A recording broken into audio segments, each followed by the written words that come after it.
رسول اللہ صلی اللہ علیہ وآلہ وسلم نے ارشاد فرمایا، آخرت میں ہر نبی کا ایک حوض ہے، اور انبیاء آپس میں اس بات پر فخر کریں گے کہ ان میں سے کس کے پاس پینے والے زیادہ آتے ہیں۔ میں امید رکھتا ہوں کہ سب سے زیادہ پینے کے لیے لوگ میرے پاس آئیں گے اور میرے حوض سے سیراب ہوں گے۔ بسم اللہ الرحمن الرحیم۔ السلام علیکم ورحمۃ اللہ وبرکاتہ۔ حضرت ابو سعید رضی اللہ تعالیٰ عنہ سے روایت ہے کہ رسول اللہ صلی اللہ علیہ وآلہ وسلم نے ارشاد فرمایا، میری امت میں بعض افراد وہ ہوں گے جو قوموں کی شفاعت کریں گے، یعنی ان کا مقام یہ ہوگا کہ اللہ تعالیٰ ان کو قوموں کی شفاعت کی اجازت دیں گے۔ بعض وہ ہوں گے جو قبیلے کی شفاعت کریں گے، بعض وہ ہوں گے جو عصر کی شفاعت کریں گے، اور بعض وہ ہوں گے جو ایک آدمی کی شفاعت کر سکیں گے۔ اللہ تعالیٰ ان سب کی سفارشوں کو قبول فرمائیں گے یہاں تک کہ وہ سب جنت میں پہنچ جائیں گے۔ صحیح مسلم کی حدیث میں حضرت حذیفہ اور حضرت ابو ہریرہ رضی اللہ تعالیٰ عنہ فرماتے ہیں کہ رسول اللہ صلی اللہ علیہ وآلہ وسلم نے ارشاد فرمایا، قیامت کے دن صرف امانت اور صلہ رحمی کو ایک شکل دے کر چھوڑ دیا جائے گا۔ یہ دونوں چیزیں پل صراط کے دائیں بائیں کھڑی ہو جائیں گی تاکہ اپنی رعایت کرنے والوں کی سفارش اور نہ رعایت کرنے والوں کی شکایت کریں۔ تمہارا پہلا قافلہ پل صراط سے بجلی کی طرح تیزی کے ساتھ گزر جائے گا۔ راوی کہتے ہیں کہ میں نے عرض کیا، میرے ماں باپ آپ پر قربان، بجلی کی طرح تیز گزرنے کا کیا مطلب ہوا؟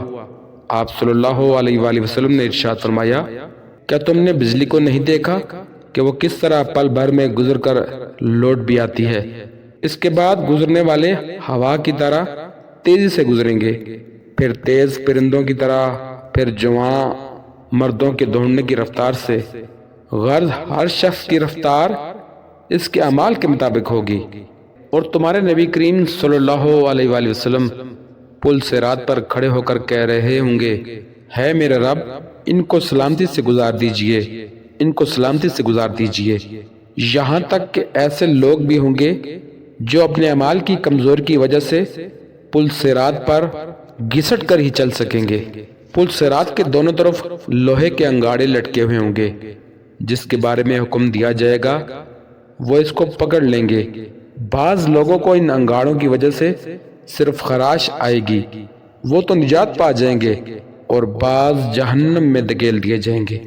حضرت ابو ہریرہ رضی اللہ تعالیٰ عنہ فرماتے ہیں، قسم ہے اس ذات کی جس کے قبضے میں ابو ہریرہ کی جان ہے، بلا شبہ جہنم کی گہرائی 70 سال کی مسافت کے برابر ہے۔ صحیح البخاری کی ایک حدیث میں حضرت انس بن مالک رضی اللہ تعالیٰ عنہ روایت کرتے ہیں کہ نبی کریم صلی اللہ علیہ وآلہ وسلم نے ارشاد فرمایا، جنت میں چلنے کے دوران میرا گزر ایک نہر پر ہوا، اس کے دونوں جانب کھوکھلے موتیوں سے تیار کیے ہوئے گنبد بنے ہوئے تھے۔ میں نے جبرائیل علیہ السلام سے پوچھا، یہ کیا ہیں؟ جبرائیل علیہ السلام نے کہا کہ یہ نہر کوثر ہے جو آپ کے رب نے آپ کو عطا فرمائی ہے۔ میں نے دیکھا کہ اس کی مٹی جو اس کی تہ میں تھی وہ نہایت مہکنے والی مشک تھی۔ حضرت عبداللہ بن عمر بن عاص رضی اللہ تعالیٰ عنہ سے روایت ہے کہ رسول اللہ صلی اللہ علیہ وآلہ وسلم نے ارشاد فرمایا، میرے حوض کی مسافت 1 مہینے کی ہے۔ حوض کی مسافت 1 مہینے کی ہے، اس کا مطلب یہ ہے کہ اللہ تعالیٰ نے جو حوض کوثر رسول اللہ صلی اللہ علیہ وآلہ وسلم کو عطا فرمایا ہے وہ اس قدر طویل و عریض ہے کہ اس کی ایک جانب سے دوسری جانب تک 1 مہینے کی مسافت ہے، اور اس کے دونوں کونے بالکل برابر ہیں، یعنی اس کی لمبائی چوڑائی برابر ہے۔ اس کا پانی چاندی سے زیادہ سفید ہے، اور اس کی خوشبو مشک سے بھی اچھی ہے، اور اس کے کوزے آسمان کے تاروں کی طرح ہیں، بے شمار ہیں۔ جو اس کا پانی پی لے گا اس کو کبھی پیاس نہیں لگے گی۔ ترمذی کی ایک روایت میں حضرت سمرہ رضی اللہ تعالیٰ عنہ سے روایت ہے کہ رسول اللہ صلی اللہ علیہ وآلہ وسلم نے ارشاد فرمایا، آخرت میں ہر نبی کا ایک حوض ہے، اور انبیاء آپس میں اس بات پر فخر کریں گے کہ ان میں سے کس کے پاس پینے والے زیادہ آتے ہیں۔ میں امید رکھتا ہوں کہ سب سے زیادہ پینے کے لیے لوگ میرے پاس آئیں گے اور میرے حوض سے سیراب ہوں گے۔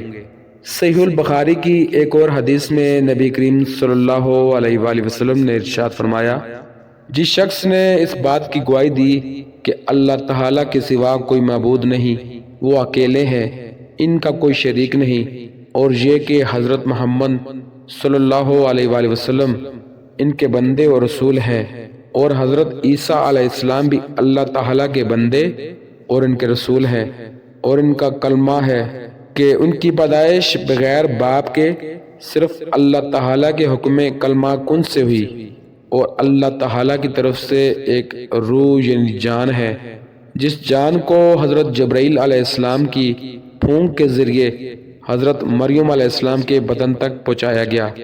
حضرت جبرائیل علیہ السلام نے حضرت مریم علیہ السلام کے گریبان میں پھونکا تھا، اور یہ کہ جنت برحق ہے، دوزخ برحق ہے، جو ان سب کی گواہی دے، خواہ اس کا عمل کیسا ہی ہو، اللہ تعالیٰ اس سے جنت میں ضرور داخل فرمائیں گے۔ حضرت بخادہ رضی اللہ تعالیٰ عنہ نے یہ الفاظ بھی نقل کیے ہیں کہ وہ جنت کے 8 دروازوں میں سے جس سے چاہے داخل ہو جائے۔ اللہ پاک ہمیں نبی کریم صلی اللہ علیہ وآلہ وسلم کی سنت پر صحیح معنوں میں عمل کرنے کی توفیق عطا فرمائے، اور اللہ پاک ہمارے گناہوں کی بخشش فرما کر ہمیں جنت الفردوس میں داخلہ نصیب کرے۔ ناظرین، کامنٹ باکس میں اللہ کے ناموں میں سے ایک نام لازمی لکھیے۔ جزاک اللہ۔